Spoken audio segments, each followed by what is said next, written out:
Bom, esse é um vídeo onde eu analiso as matrizes de bordados desenvolvidas pelos alunos lá do curso de programação de bordados da eBordados. E no vídeo de hoje eu estou aqui com um bordado feito pela Aline, bem-vinda Aline, para a gente analisar esse sapinho aqui bacaninho, um sapinho rosinha que você bordou no material bege, né, no material cru.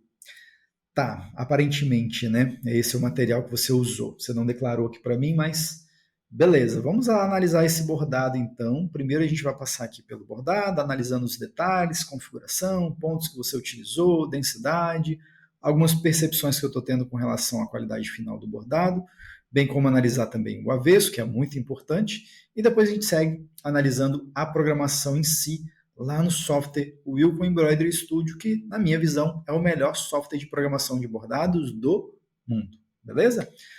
Vamos lá, então, Aline. Estou com um bordadinho aqui na tela. Tem uma coisa aqui, Aline, que não tá me cheirando bem, sabe? E esse não é o primeiro bordado seu que eu tenho feito, percebido isso, tá? E não me parece ser na programação o problema, não. Tá? Me parece ser na máquina. O problema me parece ser na máquina. E eu vou te falar o que, que é. Talvez nos outros vídeos eu não tenha falado com tanta veemência como eu vou falar agora. Mas os pontos não estão ficando bonitos, sabe? Olha, a densidade do ponto parece que está ok. Só que a gente tem um aspecto ruim na qualidade do ponto, sabe? O contorno não está sendo feito legal. E eu percebo que não é no Wilcon, porque não tem como o Wilcon se comportar dessa forma, de maneira não uniforme, sabe? Porque uma vez que você aplica a densidade do ponto, ela é mantida em todo o bordado, pelo menos deveria ser mantida. Então, tem duas razões pelo qual isso pode acontecer e eu acredito que seja muito o seu caso. Falta de regulagem de fio, tensão de fio, a regulagem de fio da sua máquina pode não estar muito correta, né? Então, tanto a regulagem de tensão do fio da linha superior quanto da linha inferior. Então, tem que revisitar isso na sua máquina, fazer um teste, fazer um ajuste para ver se você consegue regular tanto a tensão da linha superior quanto a tensão da linha inferior. Se você não sabe absolutamente nada como começar, tem um vídeo nosso no YouTube onde eu falo sobre isso. Digita lá, regulagem, tensão, linha, bobina e bordados. Vai trazer um vídeo, é bem antigo inclusive, mas ao mesmo tempo que é antigo, ele é bem atual. Nada mudou com relação a esse aspecto. Então é bom dar uma olhada lá nesse vídeo, porque fala muito sobre isso aqui, tá? De repente pode te ajudar. Bom, tirando esse aspecto ruim que está sendo causado pelos pontos, tem uma parte aqui que eu não estou entendendo, está meio escura essa parte aqui, e tecnicamente não deveria estar assim, porque não tem nenhuma cor aqui além do bege, né, que é o rosinha do sapinho, bem como essa cor aqui, vamos chamar de vinho, né, do contorno, né, eu entendo que tem o rosinha do sapinho e o contorninho vinho, e mais nada, e a barriguinha begezinha, amarelinho clarinho. Mas não parece que tem nenhum elemento aqui, pelo menos não deveria ter nenhum elemento aqui com uma outra cor. Então tem que examinar na programação, mas não está soando bem para mim isso aqui não. Não sei se a máquina estava costurando e você parou e deu continuidade ao bordado com outra cor. Tudo eu estou supondo, tá, Aline? Me respeita que errar. Me respeita não, me permita errar, porque eu não tô vendo o bordado sendo realizado na máquina. A gente vai fazer isso no Wilcon, tá? Mas na máquina eu não vi a máquina executando o bordado para te dizer. Então eu tenho que analisar com base no que eu estou vendo aqui, tá? Mas enfim, o bordado não ficou 100%, mas eu entendo que não é culpa da programação. Vamos fazer essa defesa ou essa acusação na hora que a gente analisar a matriz. Vamos analisar aqui o avesso. Aline, me dá a sensação também, além da questão da regulagem, e aí pode ser uma coisa ou outra, tá? Ou ambas, que eu vou falar agora é o seguinte, me dá a sensação, tá? Me permita errar, porque eu não estou com essa informação aqui na tela, mas me parece que você não está usando entretela. E aí, claro, tem uma galera que tem levanta essa bandeira aí, eu vou bordar, já bordei sem entretela e deu certo. Mas corre-se esse risco aqui. Eu, particularmente falando, não recomendo bordar sem uso de entretela. Tá? Com algumas pouquíssimas exceções no mundo do bordado industrial, eu vou dizer que não tem exceção aí que eu consideraria bordar sem entretela, não. Tá? Justamente por causa da amarração do ponto, a densidade do ponto, ou seja, a força que a máquina faz para costurar, essa laçada do ponto que a máquina faz com a linha superior versus a linha da bobina ela não fica legal, sabe? Na maioria dos casos. Principalmente máquina doméstica de bordar. Toda a linha de bordar doméstica, todas as máquinas industriais, não. Todas as máquinas de bordar domésticas, tanto as de entrada como as de mais alto nível, elas têm esse pressuposto que se você bordar sem entretela vai causar um certo aspecto ruim, muitas das vezes, não estou generalizando. Tem bordado que pode ser, fez uma letrinha lá e a letra já era de qualquer jeito, fez um ponto cheio e passou. Mas para desenhos com mais detalhes assim, para todo desenho eu recomendo entretela sempre. Mas estou justificando porque tem pessoas que vão falar, mas eu bordei sem entretela e ficou bom. Pode acontecer, um caso ou outro pode acontecer de ficar bom sim, mas eu de fato não recomendo.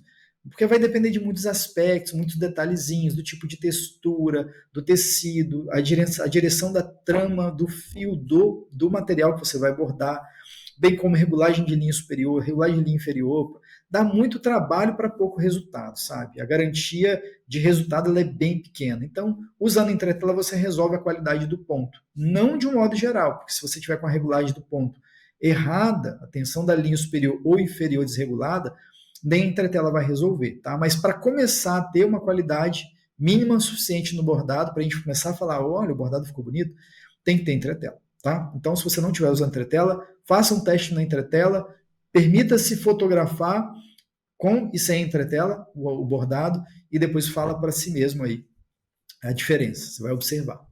Tá? Então, eu acredito que seja muito sobre isso também, porque já teve outros bordados seu que eu analisei e me parece que você tem tido esse hábito de não bordar com entretela. Ou se bordou com uma entretela, talvez usou uma entretela de solúvel que eu não consigo ver sobra de entretela, não consigo ver resquício de entretela aqui. Por isso que eu estou me aventurando aqui, me arriscando em dizer que você não está usando entretela. Me perdoe se você tiver, tá? Depois você me fala, inclusive, para eu saber.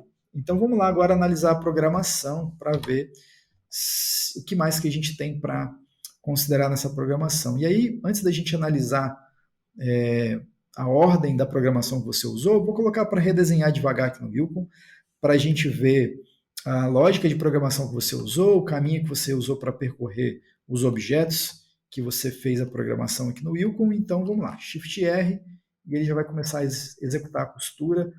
Apesar de não ter dado problema visualmente lá na máquina, eu não gosto muito, tá, o Aline, desse comportamento que você deu na coroa. É uma textura que você inventou e tá beleza, mas eu não gosto, porque ele cria um acúmulo de pontos muito grande nessa região aqui, onde todos os pontos saem da extremidade e partem para esse mesmo destino, que é esse centrozinho aqui que eu tô te mostrando aqui com o mouse, tá vendo? Depois eu te mostro com mais detalhes. Deixa ele continuar aqui a parte de simulação da costura, para a gente conhecer todos os caminhos. Vamos acelerar um pouco mais para ser mais dinâmico o vídeo. Fez a parte da barriguinha dele. Já encontrei aqui onde está o problema. O problema é que você bordou esses objetos aqui em cinza escuro por baixo do sapinho. E aí está explicado por que deu aquele problema que a gente não estava conseguindo identificar lá na amostra. Agora fez todo sentido. É bem fácil, inclusive, de corrigir. Foi mais uma falta de desatenção sua mesmo, tá? Em ter deixado essa cor aqui, ó, esse cinza, tá vendo? Esse cinza ele não é para ser bordado primeiro, tá? E aí o grande segredo, bordado computadorizado, você não pode deixar elementos que foram gerados pontos nos objetos subexpostos, né? Porque eles vão ser bordados, depois vem outra camada de ponto por cima. Então dá aquele aspecto visual que a gente percebeu aqui, ó, nessa parte aqui, tá vendo? Lembra que eu fiquei observando que tá estranho e tal? Eu ainda não tinha olhado a matriz. Confesso que eu olhei a matriz junto com você agora pela primeira vez ali. E aí eu consegui entender que por que desse problema aqui, ó, tá vendo? Tá confuso e tal. Então, beleza, agora ficou mais claro para mim por que deu ruim. E aí, o que você tem que fazer? Se você quiser manter esse objeto, eu vou jogar ele para depois do verde. Só mudar a ordem, tá? Não vou considerar aqui se ficou bom ou ruim, porque talvez a sua intenção era, finge que são esses objetos, mas a minha intenção era excluir. Então, faltou excluir. Vamos considerar isso. Porque, claro, ele falta dar acabamento, falta dar cor, inclusive, para ficar tom sobre tom aqui, porque ele é como se fosse um sombreado. Falta melhorar o espaçamento, porque o espaçamento do sapinho está alto, porém o espaçamento desses objetos está com uma densidade convencional. Então, eu vou apostar que você não assumiu deixar esses objetos presentes no bordado, porque não ia ficar uma sombra legal do jeito que está aqui. Teria que dar alguns ajustes, cor e também espaçamento para dar um acabamento legal nesse sombreamento. Até porque esse objeto em cinza aqui, ó, ele também não está legal, faltou a angulação dele. Então eu estou entendendo que você gostaria de apagar esses camaradas, eu vou apagar então, tá? Porque realmente o bordado é pequeno e aqueles elementos ali, eles acabam vindo para atrapalhar a construção do bordado. Às vezes no bordado, às vezes não, muitas das vezes, na maioria das vezes, menos costuma ser mais, tá? Menos costuma ser mais. Eu tenho outros vídeos falando mais sobre isso, mas porque às vezes detalhes muito pequenininhos, você, não, mas tem presente na imagem, aquela sombreadozinha e tal, e o bordado é muito pequeno, aí você pretende colocar para poder agregar, para poder ficar fiel à imagem, e acaba gerando muito ponto, acaba dando problema, costura ponto sobre ponto. Então, é claro que não dá para levar essa orientação a ferro e fogo. Então o Gibson falou que eu preciso remover todos os detalhes da... Não é isso. Tem que ponderar, tá? Mas, normalmente, sim, menos é mais. Vamos lá, então, analisar. Outra coisa que eu falei sobre essa coroazinha, esses pontos, olha só, a quantidade de pontos. Eu fico imaginando o seguinte, Aline, eu não vi esse bordado sendo realizado na máquina, mas penso eu que enquanto a máquina estava bordando, você ficou com dó dela quando ela estava costurando esses objetos aqui. E por que você ficou com dó dela? Porque olha a quantidade de costuras, e aí você entende que cada ponto branco desse, e está sendo exibido por conta dessa ferramenta aqui, ó, mostrar pontos da agulha, tá vendo? Cada ponto desse é uma costura que a máquina vai fazer com a agulha. Então a agulha vai perfurar o tecido exatamente em cada pontinho branco desse. E aí quando a gente vai medir, que eu ativo a régua aqui no teclado, usando a tecla de atalho M, e eu vou percorrer aqui uma distância, olha, nossa Deus, olha, menos de 1 milímetro, tá vendo ali o comprimento? Ó, eu estou criando uma linha aqui, ó, virtual, para você ver que toda essa distância que eu estou percorrendo aqui, do início aqui até aqui, ó, eu já passei quase que o dobro da distância necessária para fazer aquele montão de ponto, e eu não percorri fisicamente lá na máquina, na prática, nem mesmo 1 milímetro. Eu estou a exatamente 0,31 milímetro de distância, de deslocamento nessa régua que eu estou fazendo. Então, assim, pensa que em meio milímetro você tem, sei lá, 15, 20 pontos. Vai dar ruim. Tenho certeza que a máquina vai chorar, vai te pedir, Aline, pelo amor de Deus. Então, o que você precisa fazer na minha recomendação, no caso desse bordado aqui? Aliviar esses pontos. Eu gostaria de trabalhar esse objeto, de repente com ponto tradicional, sabe? Dessa forma aqui, ó. Transforma em enchimento complexo, aplica o ponto tatame convencional. Se quiser trazer um bordado um pouco mais leve, igual eu vi que é a pegada do seu bordado ali, não tem problema, coloca o espaçamento do ponto maior, para ficar com essa pegada de mais levinho, igual pontos leves. Aqui eu não posso considerar a técnica de pontos leves, porque acredito que você não tenha visitado essa aula ainda, nesse módulo, onde a gente ensina sobre a diferença entre Ripley, de pontos leves e quick stitch, né? É difícil porque é em inglês. Quick stitch é a mesma coisa que pontos leves, que é diferente de Ripley, por incrível que pareça, tá?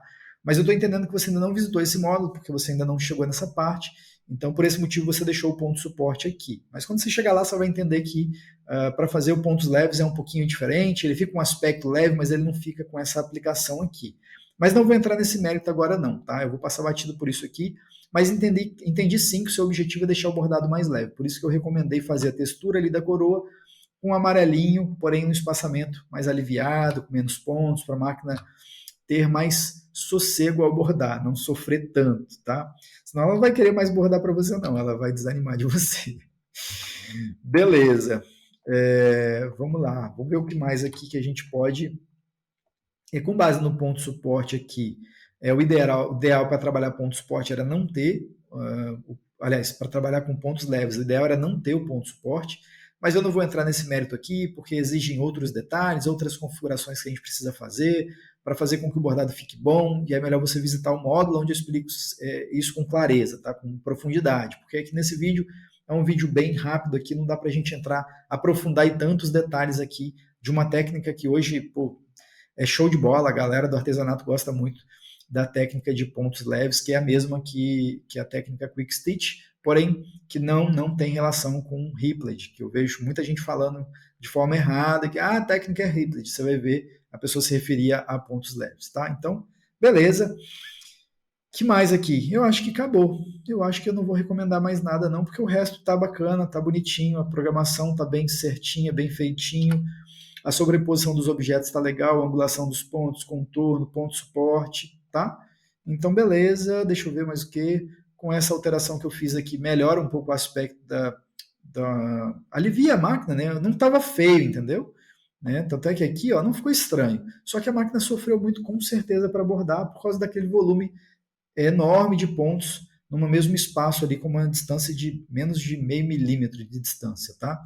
Basicamente é isso. Agora, as demais alterações aqui é mais aí mesmo se você fosse realmente aplicar o conceito de pontos leves na programação, que aí eu vou pedir para você visitar lá o módulo. Claro, no momento certo, vai seguindo as aulas conforme é proposto lá no curso. Tudo está organizado didaticamente falando para você conseguir trilhar na jornada do aprendizado ali de maneira corretinha, certinha. Então é só seguindo, vai chegar a hora que você vai chegar lá no módulo de pontos leves, aí você vai entender isso que eu estou falando sobre esses elementos aqui que você trabalhou com espaçamento, mas que eu não posso ainda considerar que é um pontos leve só porque aumentou o espaçamento. Não é tão simples assim, apesar de também não ser difícil, tá, Aline? Beleza, bom, é basicamente isso. Espero que você tenha gostado desse vídeo e a gente se vê numa próxima análise. Tchau, tchau. As recomendações que eu dei nesse vídeo aqui foram baseadas no software Wilco Embroidery Studio, que na minha opinião é o melhor software de programação de bordados do mundo. E para você assistir mais vídeos como esse aqui e ficar por dentro das melhores práticas sobre bordado computadorizado, basta então você se inscrever aqui no nosso canal do YouTube e também seguir a gente lá no Facebook e no Instagram. Aqui no YouTube é importante também você ativar o sininho para receber as notificações toda vez que a gente publicar um vídeo novo. E se você gostou desse vídeo, já aproveita para deixar o seu like e a gente se vê então no próximo vídeo. Até logo!